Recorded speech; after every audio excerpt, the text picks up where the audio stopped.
Hi, I'm Lyle from LRGuitar.com. I'd like to take a few minutes to get into part 2 of the series that I created called How to Dominate the Major Scale. Basically, the idea is that I'm picking 5 major scale shapes, or 5 forms, and doing a video post on each one in particular, so that when it's time for you to practice these things, you don't have a whole list of, all these scale shapes that you need to try to remember. If you just take one at a time and spend, a few days, a week on getting it down, then you can go on to the next one and work on that one, and then you can combine both together to start creating nice melodies for yourself. Or if you're in a band, you can obviously take these concepts and start implementing them in your playing.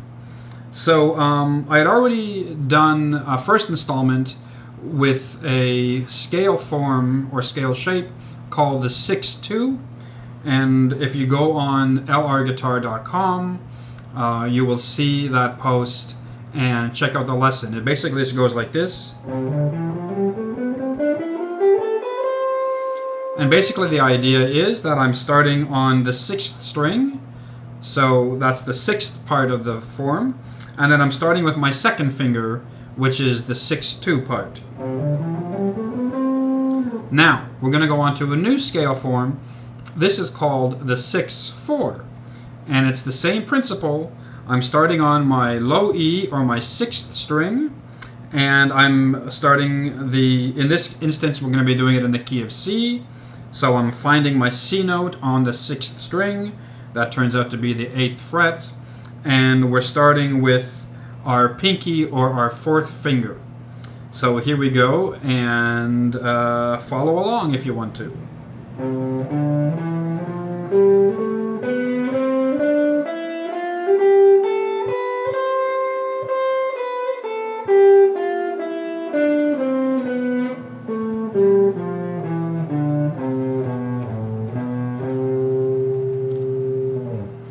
So there you go. That's the 6-4 form in 2 octaves. The first octave is C, D, E, F, G, A, B, C. And the second octave is C, D, E, F, G, A, B, C. Now, there's 2 ways of playing this particular scale form.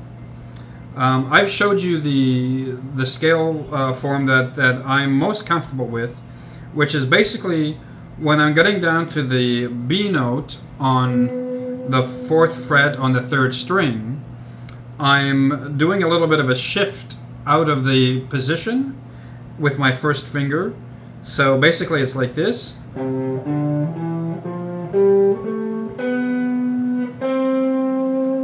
Because everything so far is nicely situated within the 5th and the 8th fret. So the B note is the only note that is out. So you're going to have to do a little bit of a shift with your 1st finger.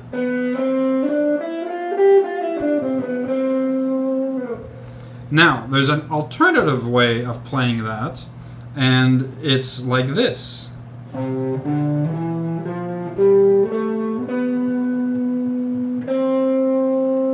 So instead of going to my 4th fret on my 3rd string with my 1st finger, I'm going on the 9th fret of the 4th string with my 3rd finger.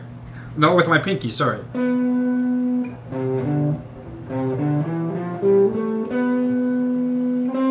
If I wanted to, I could just slide over here. But that starts taking us away from the scale form, so we want to bring it back to the scale form. So I'll have both of those scale forms on lrguitar.com in this particular post. I'll put the link to it in the description below. But that's basically it. So you've got the 6-4, now you've got 2.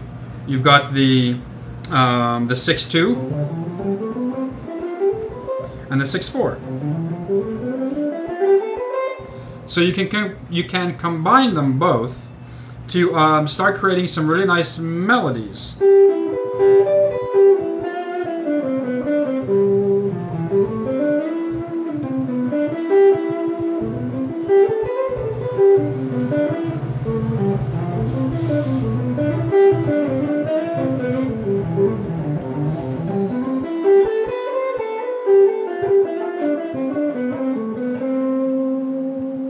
Not too bad. There's obviously a ton of ways that you could play just those two scales in certain keys, obviously. So in this instance, if we're playing our C scale or in the key of C, then obviously any song that's in the key of C, you can rip right through those two scale forms, and it'll sound perfect. And as usual, these are also movable scale forms. So if I wanted to take the 6/4 form and do it in the key of E, all I would have to do is find my E note on my 6th string, which is at the 12th fret, and then play it from there.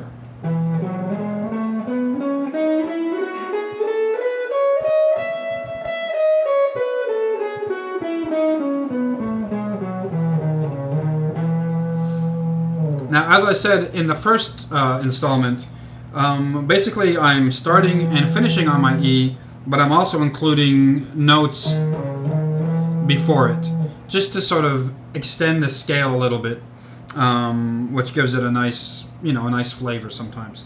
So that's basically it.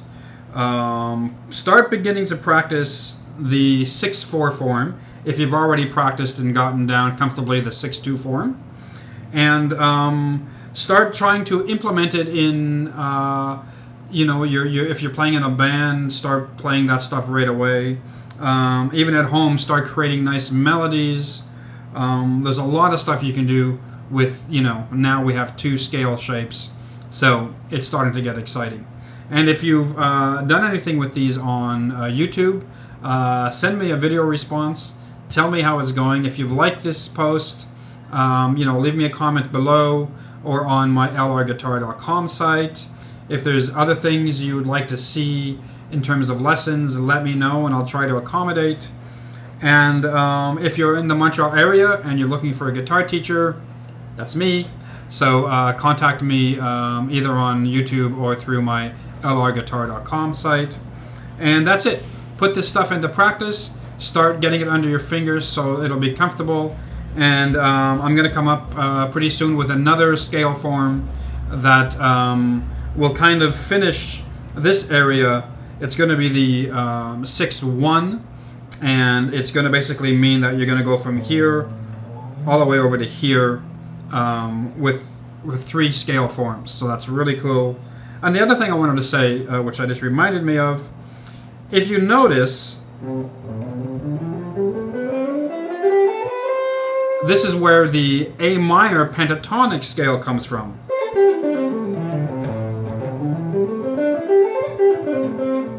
That's an A minor pentatonic scale. I'm going to do another series on all the pentatonic shapes as well. But if you're wondering, if you're looking at it and going, that looks familiar, well, that's where it comes from. It comes from the 6/4 major scale shape. So we'll get into that in further lessons. It's a great way to begin improvising by combining both the pentatonic and the major scales together. I'm going to do a few posts on that as well, and that's going to be really exciting. So thanks for watching. I look forward to hearing from you, and take care. Ciao.